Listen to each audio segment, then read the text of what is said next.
बहुत शानदार बेमिसाल अद्भुत गजब मस्त मस्त तंदुरुस्त होकर अपने जीवन में कुछ अच्छा करने का प्रयास कर रहा होगा।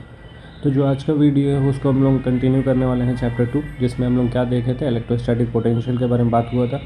तो कल हम लोग सबसे पहले बात किए थे पोटेंशियल के बारे में, क्या था, work done per unit charge, वो भी चार्ज को कौन सा ले रहे थे, टेस्ट चार्ज क्यू नॉट ले रहे थे। उसके बाद हम लोग पोटेंशियल एनर्जी देखे थे, क्या था, के Q1 Q2 अपॉन में आर आ रहा था। उसके बाद हम लोग एक और चीज़ देखे थे, यहाँ से जब हम लोग डिराइव किए थे तो डेरिवेशन में हम लोग क्या देखे थे कि जो वर्क डन होता है, कहीं ना कहीं जो हम लोग वर्क डन करते हैं, पोटेंशियल कैसे डिफाइन हो रहा था कि जो भी हम लोग वर्क डन कर रहे हैं किसी भी एक चार्ज को इन्फाइनाइट से लेके किसी एक पर्टिकुलर पॉइंट में ले आने में, तो एक और रिलेशन आया था अपने पास V=KQ में R, और इसी को हम लोग W से रिलेट करके ले आ रहे थे। तो ये कल मोटा मोटी कल ये तीन चीज़ हम लोग देखे थे। अब ये वाला जो चीज़ है अपने पास, ये पोटेंशियल एनर्जी जो चीज़ है, इसको एक और बार डिस्कस करेंगे अलग अलग पार्टिकल सिस्टम के लिए। सबसे पहले 1 particle system, 2 particle system, 3 particle system, 4 particle system, dot dot ऐसे n तक रहेगा। तो n तक तुम लोग कर लेगा, हम बाकी ये 3-4 डिस्कस कर लेते हैं। अब जैसे देखो, पहले 1 पार्टिकल सिस्टम के बारे में बात कर लेते हैं। 1 पार्टिकल सिस्टम कहने का क्या मतलब हो गया कि अगर हम लोग को बात करना है potential energy due to 1 particle system, अगर एक पार्टिकल सिस्टम के लिए हम लोग को पोटेंशियल एनर्जी निकालना है तो देखो क्या हो जाएगा कि कोई चार्ज है सबसे पहले कहाँ पे, इनफाइनाइट पे, उसको किसी पॉइंट पे लेके आना जिसको हम क्या बोलते हैं, पी पॉइंट पे। यहाँ पे क्यू चार्ज है पेन का कलर चेंज कर लेते हैं। ये जो क्यू चार्ज है अपने पास, तो ये जो क्यू चार्ज है, इस क्यू चार्ज को इनफाइनाइट से पी पॉइंट पे लेके आना है, मतलब यहाँ से यहाँ इस चार्ज को लेके आना है। तो जब हम चार्ज को लेके आएंगे तो कुछ ना कुछ अपने को काम करना पड़ेगा, ठीक है। तो अब देखो पोटेंशियल का डेफिनेशन क्या था, पोटेंशियल का डेफिनेशन था कि work done on per unit positive charge from to bring a unit positive charge from infinite to a particular point is known as electric potential. अब जो हम लोग वर्क डन कर रहे हैं वो उसमें कहीं ना कहीं स्टोर हो रहा होगा, जैसे ये जो वर्क डन हम किए हैं वो कहीं ना कहीं इसमें स्टोर हुआ होगा इस चार्ज पे। तो इस पॉइंट पे जब वो पहुंचेगा, जब ये चार्ज इस पॉइंट पे पहुंचेगा पी पॉइंट पे, तो उसके पास एक पोटेंशियल एनर्जी हो जाएगा। वो क्या हो जाएगा, KQ अपॉन में R हो जाएगा ठीक है। अब इसी को हम लोग क्या बोल देते थे, ये था अपने पास V=KQ अपॉन में R, ये उसका पोटेंशियल हो गया। अब अगर मान लो एक पार्टिकल को हम यहाँ ले आते और इनफाइनाइट पे बहुत सारा चार्ज है, इनफाइनाइट पे बहुत सारा चार्ज है, ठीक है। तो एक चार्ज को जब हम ऑलरेडी यहाँ पे ले आ दिया और उसके पास कुछ ना कुछ पोटेंशियल हो गया, लेकिन जब कुछ ना कुछ पोटेंशियल हो गया तो एक बात बताओ, जब कभी भी हम बात कर रहे हैं यहाँ पे चार्ज के अगेंस्ट, पहले इसको क्लियर कर देते, फिर से एक बार इसको अच्छे से साफ कर लेते 1 पार्टिकल सिस्टम को। यहाँ पे खिचड़ी पक रहा है।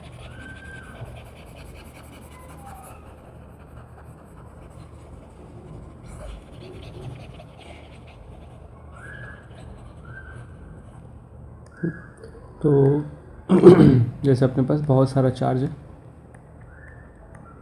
बहुत सारा चार्ज, और ये सारा चार्ज कहाँ पे, इनफाइनाइट पे। इसको हमको किसी पर्टिकुलर पॉइंट पी पे ले आना है, किसी पर्टिकुलर पॉइंट पी पे ले आना एक चार्ज को, हम किसी एक चार्ज को उठा के ले आ रहे हैं। तो यहाँ पे हम मान लो इसको बना दिए एक चार्ज, ये एक चार्ज है, इस चार्ज को हम उठा के यहाँ पे ले आए, इस पर्टिकुलर पॉइंट पी पे ले आए। ये क्यू चार्ज था, इस क्यू चार्ज को इस पर्टिकुलर पॉइंट पी पे ले आए।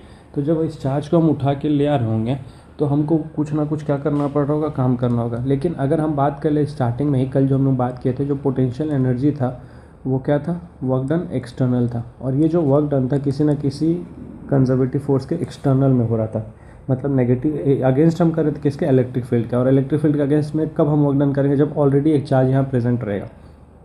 तो फिलहाल अगर हम लोग बात कर लें, जैसे मान लो अपने को क्या करना है कि यहाँ से चार्ज उठा के इस पर्टिकुलर पॉइंट पी पे ले आना है। तो जब हम एक चार्ज को उठा के लेंगे, एक चार्ज को उठा के लेंगे, तो हम किसी के अगेंस्ट कोई काम नहीं कर रहे हैं, क्योंकि भाई हमको काम करना था इलेक्ट्रिक फील्ड का अगेंस्ट। यहाँ कोई इलेक्ट्रिक फील्ड है ही नहीं। तो जब हम एक चार्ज को उठा के ले आ रहे हैं तो जो वर्क डन हो जाएगा, वर्क डन कितना हो जाएगा, 0। समझ आए बात, क्यों हो जाएगा, क्योंकि हम लोग के पास जो पोटेंशियल एनर्जी है वो वर्क डन एक्सटर्नल के बराबर है। वर्क डन एक्सटर्नल क्या हुआ कि जो भी हम लोग काम कर रहे हैं किसी एक्सटर्नल फील्ड के अगेंस्ट, तो और वो एक्सटर्नल फील्ड क्या था, इलेक्ट्रिक फील्ड था, तो उसके पास कुछ ना कुछ पोटेंशियल एनर्जी आएगा। तो यहाँ तो भाई हम किसी के अगेंस्ट कोई काम ही नहीं कर रहे हैं। तो जब किसी के अगेंस्ट कोई काम ही नहीं कर रहे हैं तो जो वर्क डन हो जाएगा पहले चार्ज को ले आने में कितना हो जाएगा, 0। उम्मीद करते हैं समझ आएगा। अब हम लेके आ रहे हैं दूसरे चार्ज को, दूसरे चार्ज को कलर चेंज कर दें, ये वाला कहानी साफ़ कर दें ठीक है। अब अपने पास दूसरा चार्ज ये है, मान लो दूसरा चार्ज, इसको हम येलो से दिखा दें, उसको हम यहाँ पे लेके आ रहे हैं, इस पे, इस वाले यहाँ से यहाँ लेके आ रहे हैं हम इसको, ठीक है। इसको Q2 बोल देते हैं, ये हो गया Q2 और ये हो गया अपने पास Q1, ठीक। ये था अपने पास Q2 2, इस चार्ज को यहाँ पे लेके आ रहे हैं। अब देखो यहाँ पे ये चार्ज ऑलरेडी अब प्रेजेंट है, मतलब इनफाइनाइट से हम किसी चार्ज को जब लेके आए हैं तो उसका पोटेंशियल हुआ है। लेकिन जब हम वर्क डन के बारे में बात करेंगे तो एक्सटर्नल कोई पार्टी ही नहीं है, तो जो वर्क डन है अपने पास कितना हो गया, 0 हो गया। लेकिन जैसे हम ये किसके लिए बात हुआ था, Q1 के लिए, ठीक है। जैसे हम Q2 को ले आएंगे, अब देखो Q2 को जैसे हम ले आ रहे हैं तो यहाँ से इन्फाइनाइट लेके आ रहे हैं तो मान लो कोई वर्क डन नहीं हो रहा होगा क्योंकि किसी का अगेंस्ट नहीं। लेकिन जैसे इसके इलेक्ट्रिक फील्ड में एंटर करेगा, मतलब Q1 के इलेक्ट्रिक फील्ड में जैसे Q2 एंटर करेगा तो वैसे ही Q1 इस पर कुछ ना कुछ फोर्स लगाने लगेगा। अब फोर्स लगाएगा तो भाई अपोजिट डायरेक्शन में लगाएगा मतलब कोई भी डायरेक्शन हो, हमको उस डायरेक्शन से लेने देने, ये इस पर फोर्स लगाएगा और हमको उस फोर्स के अगेंस्ट में काम करना पड़ेगा। तो जब हमको उस फोर्स के अगेंस्ट में काम करना पड़ेगा तो जो यहाँ वर्क डन हो जाएगा, वर्क डन क्या हो गया, ये सेकंड हो गया। सेकंड कहने का मतलब इसको ले आने में जो वर्क डन है, तो वर्क डन क्या होगा, फोर्स इंटू डिस्प्लेसमेंट। और कल ही हम लोग डिराइव किए थे कि K Q1 Q2 अपॉन में R आया था, और R क्या हो जाएगा, तो R हो जाएगा इन दोनों के बीच का दूरी। उम्मीद करते हैं समझ आया होगा बात, ठीक है। तो हम पहले वाले को जब ले आए तो किसी के अगेंस्ट कोई काम नहीं हुआ तो वर्क डन कितना हो गया, 0। लेकिन दूसरे चार्ज को हम जैसे लेके आएंगे तो हमको कुछ ना कुछ काम करना पड़ रहा, वो काम क्या हो जाएगा, K हो जाएगा Q1 हो जाएगा Q2 अपन R। कल यही हम लोग डिराइव किए थे। अब हम लोग को क्या देखना, पोटेंशियल एनर्जी। तो ये 2 पार्टिकल सिस्टम हो गया। 2 पार्टिकल सिस्टम में हम लोग को पोटेंशियल एनर्जी बात करना। पोटेंशियल एनर्जी किसके बराबर हो जाएगा, वर्क के बराबर हो जाएगा। और वर्क यहाँ पे हम लोग 2 काम किए हैं, पहले चार्ज को ले आए, दूसरे चार्ज को ले आए। पहले चार्ज को वर्क 0 है, दूसरे चार्ज का वर्क है K Q1 Q2 अपॉन में R। ये कुल मिला के कितना आ जाएगा, K Q1 Q2 अपॉन में R। तो यहाँ पे जो पोटेंशियल एनर्जी आ जाएगा 2 पार्टिकल सिस्टम का, यही चीज़ हम लोग कल भी डिस्कस कर चुके थे। लेकिन एक और बार हम समझाना चाह रहे हैं फिगर के माध्यम से कि जब हम एक चार्ज को लेके आ रहे हैं तो जो वर्क डन है वो 0 है, तो उसके पास एनर्जी कुछ नहीं है लेकिन कुछ ना कुछ पोटेंशियल है उसका, मतलब हमको कुछ ना कुछ उस पर वर्क करना पड़ रहा था। तो वही बात यहाँ पे हो रहा है कि जब हम लोग पोटेंशियल एनर्जी निकालेंगे तो पोटेंशियल एनर्जी वर्क डन के बराबर होगा। और वर्क डन कहने का मतलब हम लोग जो अगेंस्ट में काम करेंगे, तो यहाँ पे 2 वर्क है, पहला वर्क Q1 को ले आने में, दूसरा वर्क Q2 को ले आने में। तो पहला वर्क 0 है, दूसरा वर्क का कुछ वैल्यू है, सॉल्व करेंगे तो ये आ जाएगा। अब यही चीज़ 3 पार्टिकल सिस्टम के लिए देखते हैं, तब तक इसको साफ़ कर दे। तो 3 पार्टिकल सिस्टम में जब इसको देखेंगे तो पहले वाले को लेंगे तो वर्क डन 0 होगा, ठीक है। अब पेन का कलर चेंज कर लेते हैं, ब्लू ले लेते हैं। तो कहानी वही, पहले वाले चार्ज को लेंगे तो वर्क डन कितना, 0 हो जाएगा। दूसरे वाले चार्ज को लेंगे तो वर्क डन कितना हो जाएगा, ये हो जाएगा। अब तीसरे वाले चार्ज को जैसे मान लो हम कहीं भी लेके आ रहे हैं, इस रैंडम पॉइंट पे लेके आ जा रहे हैं तीसरे वाले चार्ज को, ये हो गया अपना तीसरा वाला चार्ज जिसको Q3 बोल दिया, ये Q1 था, तो यहाँ पे लेके आए। अब जैसे हम इसको लेके आएंगे तो इसको जो है इसके अगेंस्ट भी काम करना पड़ेगा, साथ साथ इसके अगेंस्ट भी काम करना पड़ेगा, दोनों के अगेंस्ट काम करना पड़ेगा। तो जब हम Q3 को लेके आ रहे हैं तो हमारे पास जो तीसरा वर्क डन आएगा, वो तीसरा वर्क डन कैसे निकलेगा, तो सबसे पहले K Q1 नहीं, ये है Q2 Q1 Q3 हो जाएगा, और साथ में R क्या हो जाएगा। तो अब जैसे देखो यहाँ से इसका दूरी, यहाँ से इसका दूरी, और ये इसका दूरी। अब सबको कुछ ना कुछ नामकरण देना पड़ेगा तभी हो पाएगा। तो जब हम Q3 को लेके आएंगे तो ये Q1, ये हो गया Q3, ये हो गया Q2 और ये हो गया Q3। तो सबके बीच का पोजीशन कुछ ना कुछ लिखना पड़ेगा। तो जैसे मान लो Q1 Q3 के बीच में लगने वाला फोर्स, और इसको हम बोल देते हैं R13 बोल देते हैं, इसको R23 बोल देते हैं, इसको R12 बोल देते हैं, ठीक है। तो यहाँ पे जो पोजीशन हो जाएगा क्या हो जाएगा, R13 प्लस फिर से जो वर्क डन हो जाएगा, मतलब फिर से जो दूसरा चार्ज है, ये तो अभी Q1 काम किया, अब कौन काम करेगा, Q2 काम करेगा। तो K Q2 Q3 और उसके बीच का दूरी, तो उसके बीच का दूरी क्या है, R23। ये कौन सा हुआ, जब हम तीसरे चार्ज को लेके आएंगे, मतलब 2 चार्जेस के साथ में, तो पहला चार्ज के अगेंस्ट भी काम करना पड़ेगा और दूसरे चार्ज के अगेंस्ट भी काम करना पड़ेगा। तो कुल मिला के कुछ ऐसा देखने को मिलेगा। अब जब हम सबको ऐड करेंगे तो क्या रिजल्ट देखने को मिलेगा वो देख लिया जाए, क्योंकि अब टोटल वर्क डन निकालना है ना 3 पार्टिकल सिस्टम के लिए। तो पोटेंशियल एनर्जी हो जाएगा, और ये क्या हो जाएगा, वर्क डन एक्सटर्नल, और ये क्या हो जाएगा, W1 W2 और W3। तो पहला वर्क डन 0, दूसरा वर्क डन ये हो जाएगा K Q1 Q2 अपॉन में R, और ये R12 है, plus K Q1 Q3 upon में R13, K Q2 Q3 upon में R23। तो कुल मिला के जो वर्क डन आने लगेगा, मतलब कुल मिला के वर्क डन कहने का मतलब कुल मिला के जो पोटेंशियल एनर्जी आएगा 3 पार्टिकल सिस्टम का, वो क्या आएगा, तो K सब में है तो K को हम कॉमन ले लें। अब ब्रैकेट में क्या लिखेंगे, तो सबसे पहले लिखेंगे Q1 Q2 अपॉन में R12 प्लस K बाहर चला गया तो दूसरा बचेगा Q1 Q3 अपॉन में R13, और तीसरा बचेगा अपने पास Q2 Q3 अपॉन में R23। तो कुल मिला के हम बताना क्या चाह रहे हैं कि जैसे जैसे नंबर ऑफ पार्टिकल सिस्टम बढ़ता जाएगा वैसे वैसे अपने को करना क्या है, सबका आपस में एक एक रिलेशन निकालना। जैसे देखो सबसे पहले Q1 चार्ज था तो वर्क डन 0 था, Q2 लाया तो उसके साथ रिलेशन आया। अब जब Q3 लाएंगे तो Q3 का Q1 के साथ भी आएगा, Q2 के साथ भी आएगा और Q1 Q2 का आपस में आएगा। ऐसी 4 पार्टिकल सिस्टम अगर हम कर दें, 4 पार्टिकल सिस्टम अगर हम कर दें और Q1 को ले आने में 0 वर्क डन, लेकिन Q1 का इंटरेक्शन Q2 के साथ भी होगा, Q3 के साथ भी होगा, Q4 के साथ भी होगा। मतलब हमको हर एक चार्ज का इंटरेक्शन आपस में निकालना पड़ेगा। तो हमको क्या, जब 4 पार्टिकल सिस्टम के लिए हम निकालने जाएंगे तो Q1 का इंटरेक्शन Q2 के साथ, Q1 का Q3 के साथ, Q1 का Q4 के साथ, फिर Q2 का निकालेंगे, Q2 का Q3 के साथ, Q2 का Q4 के साथ, Q3 का निकालेंगे, Q3 का तो इसके साथ हो गया, इसके साथ हो गया, Q4 के साथ बस निकलेगा, Q4 का सबके साथ हो जाएगा। तो कुल मिला के इसी तरीके से लिखना है। तो 1 का 2 के साथ, 1 का 3 के साथ, 1 का 4 के साथ, मतलब इसी तरीके से लिख के हम लोग पोटेंशियल एनर्जी फाइंड कर सकते हैं। तो ये था n पार्टिकल सिस्टम के लिए अगर हमको पोटेंशियल एनर्जी निकालना हो तो कुछ इस तरीके से निकलेगा। उम्मीद करते हैं फिगर के माध्यम से ये सब क्लियर हो गया होगा। अब इसको साफ़ करते हैं, चलते हैं अगले टॉपिक पे। अब जो अगला टॉपिक है अपने पास है इक्विपोटेंशियल सरफेस। ठीक है, इक्विपोटेंशियल सरफेस अपने आप में ये अच्छा चीज़ है। अब देखो नाम से ही पता चल रहा है इक्विपोटेंशियल, मतलब क्या करना अपने को, वैसा जगह जहाँ पे पोटेंशियल सेम रहेगा उसको बोलते हैं इक्विपोटेंशियल। तो डेफिनेशन खुद लिख लेना। डेफिनेशन क्या है, any surface which has same electrostatic potential at any point on it is called equipotential surface. अब जैसे देखो यहाँ पे इक्विपोटेंशियल सरफेस कैसे बात करेंगे, तो जैसे मान लो ये जो रीज़न है अपने पास, जैसे सबसे पहले एक चार्ज रखा हुआ एक सर्कल के अंदर और वो चार्ज का जो है इलेक्ट्रिक फील्ड होगा, इलेक्ट्रिक फील्ड हम बना दिए।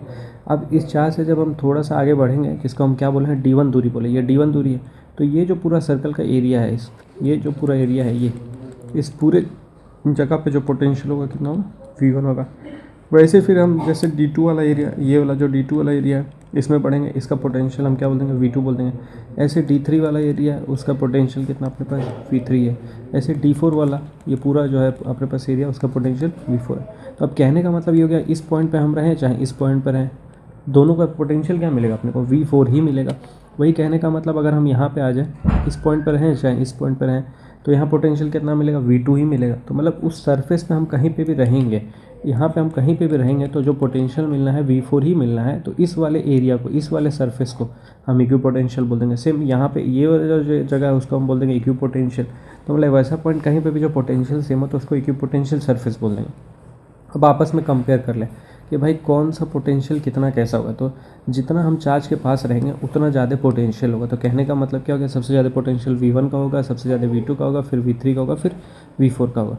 और डिस्टेंस में अगर हम बात करने जाएंगे तो डिस्टेंस के हिसाब से D1 less than D2 less than D3, यही है ना। D1 सबसे छोटा है, फिर D2 है, फिर D3 है, फिर D4 है। और उसी हिसाब से अगर पोटेंशियल के बारे में बात करें तो पोटेंशियल सबसे ज़्यादा V1 पे रहेगा, सबसे कम पोटेंशियल V4 पे रहेगा।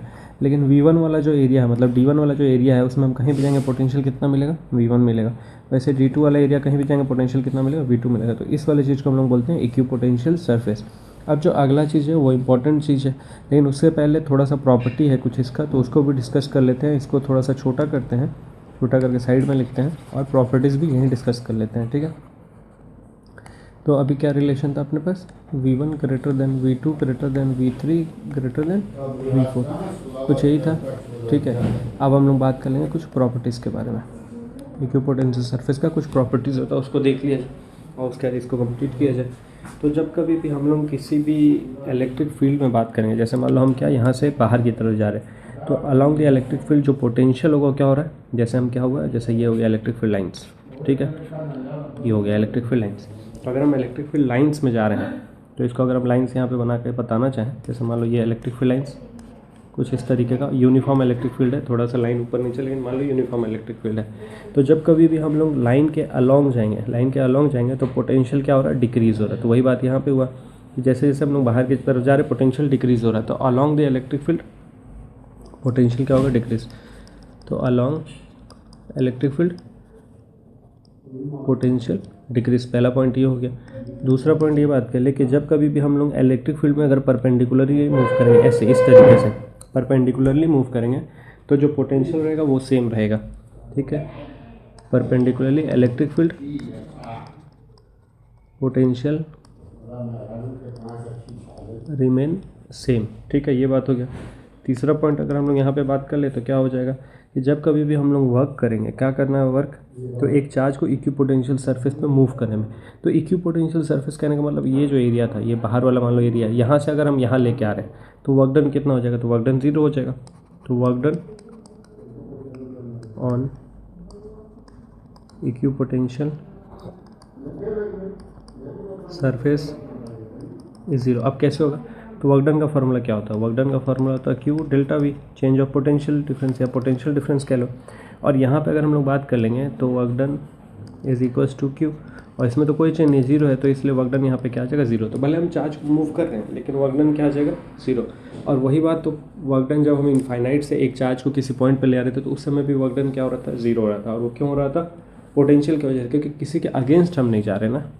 ठीक है, अब इसी में चौथा पॉइंट अगर हम लोग बात करें तो जो इलेक्ट्रिक फील्ड है, ये वाला जो इलेक्ट्रिक फील्ड हम लोग बात करें, जैसे मान लो ये इलेक्ट्रिक फील्ड लाइन्स है अपने पास, तो इलेक्ट्रिक फील्ड लाइन्स और इक्विपोटेंशियल सरफेस हमेशा अगर आपस में परपेंडिकुलर है, जैसे मान लो इक्विपोटेंशियल सरफेस अपने को बोलना और इलेक्ट्रिक फील्ड लाइन्स, तो यहाँ बात की है उसी को दूसरे शब्दों में। यहाँ पे क्या बोले हैं कि जब परपेंडिकुलरली इलेक्ट्रिक फील्ड रहेंगे हम लोग तो पोटेंशियल क्या रहेगा, सेम। मतलब इलेक्ट्रिक फील्ड लाइन के अलॉन्ग हम परपेंडिकुलर हैं तो क्या होगा, इलेक्ट्रिक पोटेंशियल सेम रहेगा।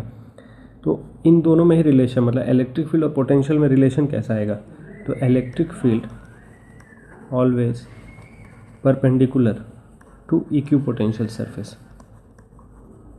मतलब अगर हम बोलते किसी इलेक्ट्रिक फील्ड लाइन में इक्विपोटेंशियल सरफेस अगर हमको ढूंढना है तो वो क्या हो जाएगा, हमेशा परपेंडिकुलर हो जाएगा। तो जैसे ये इक्विपोटेंशियल सरफेस हो गया और ये हो गया इलेक्ट्रिक फील्ड लाइन, तो दोनों में कैसा रिलेशन है, परपेंडिकुलर का रिलेशन। मतलब सेकंड पॉइंट को ही दूसरे शब्दों में लिखा गया है चौथे पॉइंट में। पांचवा पॉइंट अगर बात कर ले कि टू इक्विपोटेंशियल सरफेस, जैसे इलेक्ट्रिक फील्ड लाइन एक दूसरे को कट नहीं करेगा वैसे two equipotential surface never cross each other. मेरा राइटिंग थोड़ा ख़राब है लेकिन हम पोल इसीलिए हैं कि तुम लोग सुन रहा होगा तो लिख लेगा। तो यहाँ क्या बात होगी कि दो इक्विपोटेंशियल सरफेस कभी एक दूसरे को क्रॉस नहीं करेगा, जैसे इलेक्ट्रिक फील्ड लाइन एक दूसरे को क्रॉस नहीं करता है। तो इक्विपोटेंशियल सरफेस हो गया, उससे ज़्यादा इंपॉर्टेंट है उसका प्रॉपर्टीज़। तो उम्मीद करते हैं ये समझ आएगा। अब हम लोग चलते हैं लास्ट टॉपिक पे, आज के वीडियो का लास्ट टॉपिक जो काफ़ी इंपॉर्टेंट है और उस पर एक दो क्वेश्चन भी किया जाएगा, तब तक इसको रोक के साफ कर लें। अब देखो ये सबसे इंपॉर्टेंट टॉपिक है, relation between electric field and potential. अब कैसे निकलेगा तो देख लिया जाए।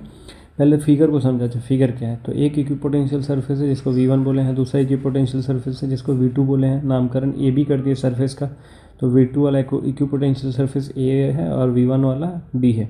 एक अपने पास टेस्ट चार्ज है Q0 जो है ए पे, ए कहने का मतलब V2 वाले इक्विपोटेंशियल सरफेस पे है। और जो इलेक्ट्रिक फील्ड लाइन है कुछ ऐसा परपेंडिकुलर। हम लोग देखेंगे अभी पिछले टॉपिक में कि जो इलेक्ट्रिक फील्ड है और जो इक्विपोटेंशियल सरफेस है दोनों में कैसा रिलेशन होता है, परपेंडिकुलर वाला। तो वही कहानी यहाँ पे बनाए हैं। दोनों के बीच का सेपरेशन कितना है, dr है। अब करना क्या है, हमको इस चार्ज को एक इक्विपोटेंशियल सरफेस से दूसरे इक्विपोटेंशियल सरफेस पे लेके आना है। तो जब कभी भी हम लोग मान लो ये जो चार्ज रखा हुआ है V2 पे, इसको हमको लेके आना V1 पे, तो हमको क्या करना पड़ेगा, वर्क करना पड़ेगा। वर्क का फॉर्मूला क्या होता है, फोर्स इंटू डिस्प्लेसमेंट। तो यहाँ फोर्स हम लगाएंगे और डिस्प्लेसमेंट क्या है, यहाँ से यहाँ लेके आना, डिस्प्लेसमेंट है dr। ठीक है, अब force vector dr vector, force किसका कैसा फोर्स लगा रहे, तो मतलब इलेक्ट्रिक फील्ड का अगेंस्ट फोर्स लगा रहे, तो क्या हो जाएगा, फोर्स Q0E हो जाएगा, जो हम लोग पिछले क्लास में देखे थे। पिछले क्लास मतलब पिछले चैप्टर में जो देखे थे, फोर्स हम लोग का इलेक्ट्रिक फोर्स निकालना था। तो अब यहाँ पे हो गया dr, ये हो गया इलेक्ट्रिक फील्ड और ये हो गया dr। ठीक, Q0 है अपने पास चार्ज जिसको मूव करा रहे हैं। अब इन दोनों में कितने का एंगल है, तो देखो dr ये है, इलेक्ट्रिक फील्ड ये है, तो दोनों के बीच जो एंगल बन रहा है 180 का बन रहा है। तो इसको हम लिख देंगे E dr cos 180। ठीक है, कोई दिक्कत नहीं होना चाहिए। अब यहाँ से अगर हम इसको सॉल्व करके लिखने जाएंगे तो इसका तो -1 होता है तो माइनस हो जाएगा, साथ में Q0 E dr ये मिलेगा। और इसको हम बोल देते हैं इक्वेशन 1। क्या किए हैं, तो ये किए हैं हम लोग एक टेस्ट चार्ज Q0 को इक्विपोटेंशियल सरफेस V2 से इक्विपोटेंशियल सरफेस V1 पे ले आने के लिए वर्क डन, ये आया वर्क डन।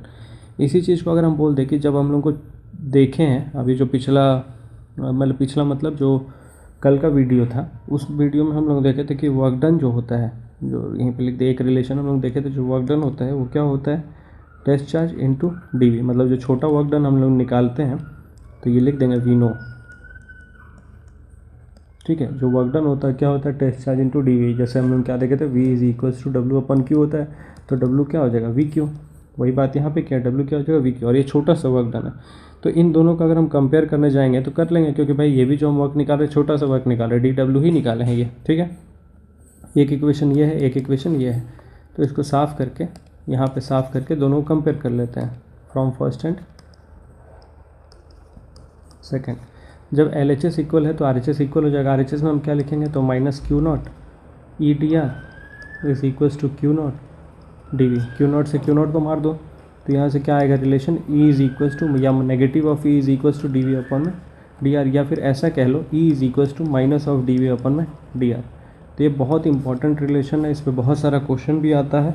और जो रिलेशन आया है वो रिलेशन क्या है कि जो इलेक्ट्रिक फील्ड इंटेंसिटी होगा वो किसके बराबर होगा, माइनस ऑफ DV अपन में DR। DV क्या है, तो अपने पास पोटेंशियल है, DR क्या है, अपने पास डिस्टेंस है, जो दो इक्विपोटेंशियल सरफेस होगा उनके बीच का डिस्टेंस है।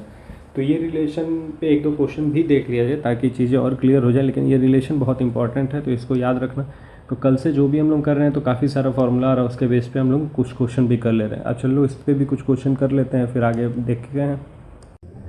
देखो डायरेक्ट फार्मूला पे क्वेश्चन आ जाएगा तो वैल्यू पुट करके तुम लोग कर लेगा, लेकिन क्वेश्चन अगर इस टाइप का आ जाए तो फिर तबीयत खराब होने लगता है, ये तो पढ़ा ही नहीं गया, ये तो पढ़े ही नहीं है, तो करेंगे कैसे। तो कुछ करना नहीं है, थोड़ा सा गहरा सांस लेना है, ले लिया, और उसके बाद फार्मूला लिखना साइड में, तो फार्मूला लिख दो साइड में, E is equals to minus of DV upon में DR। अब क्वेश्चन पढ़ लो, ठीक है, क्योंकि उसी टॉपिक पे किए हैं तो उसी पे क्वेश्चन बेस्ड होगा। अब क्वेश्चन समझो दिया क्या है, तो अपने को इलेक्ट्रिक फील्ड दे रखा है तीनों एक्सिस के अलोंग, I के, J के, K के अलोंग, ठीक है, और कह रहा है कि जो पोटेंशियल है किसी A पॉइंट पे वो है 10 वोल्ट, और A का भी कोऑर्डिनेट दिया हुआ अपने को, तो बोल रहा पोटेंशियल एट B फाइंड करना है। तो देखो पोटेंशियल फाइंड करना मतलब यहाँ से हम क्या लिखेंगे, अगर इस रिलेशन को लिखना चाहें तो DV is equals to minus of EDR लिख दे क्या, ये समझ आए बात। ये कैसे लिया, तो भाई पोटेंशियल फाइंड करना है तो इसलिए हम पोटेंशियल को यहाँ रखे, बाकी इस तरह भेज दी। अब हमको क्या करना है, हम लोगों को इंटीग्रेट करना है इसको। इंटीग्रेट किसको करेंगे, DV को। और ये कहाँ से कहाँ आएगा, तो हम लोगों को DV को लेके कहाँ से कहाँ जा रहे हैं, मतलब पोटेंशियल को कहाँ से कहाँ लेके जा रहे हैं, A से लेके B पे लेके जा रहे हैं, ठीक है।